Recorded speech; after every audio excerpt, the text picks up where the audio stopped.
What if a law designed to protect renters actually makes renting worse today? The UK government officially rolled out the Renters' Rights Act, and while Labour politicians are celebrating, critics are warning this could backfire badly.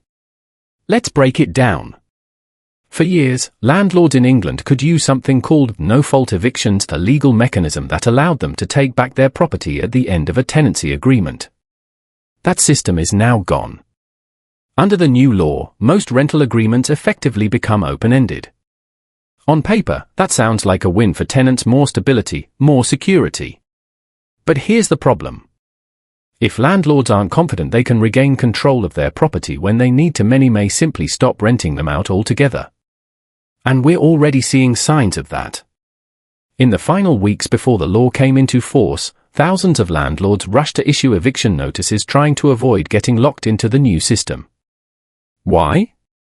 Because under the new rules, reclaiming a property could mean navigating slow courts, legal hurdles, and months of uncertainty, all while losing income.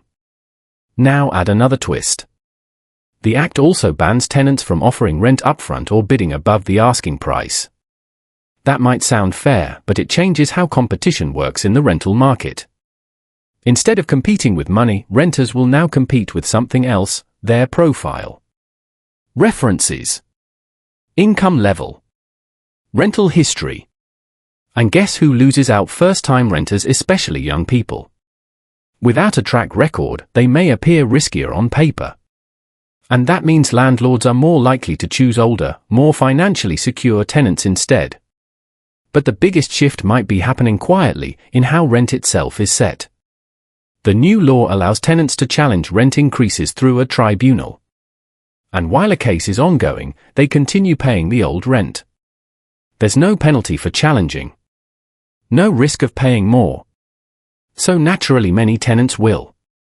Now imagine this system under pressure. There are around 11 million private renters in the UK, but only a few dozen tribunal judges.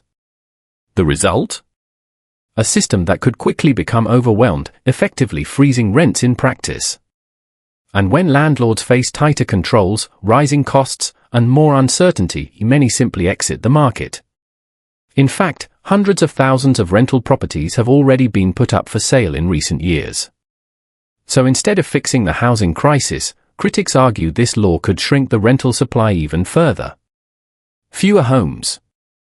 Tougher competition. Higher barriers to entry. And in the long run, the very people the law is meant to help could end up worse off.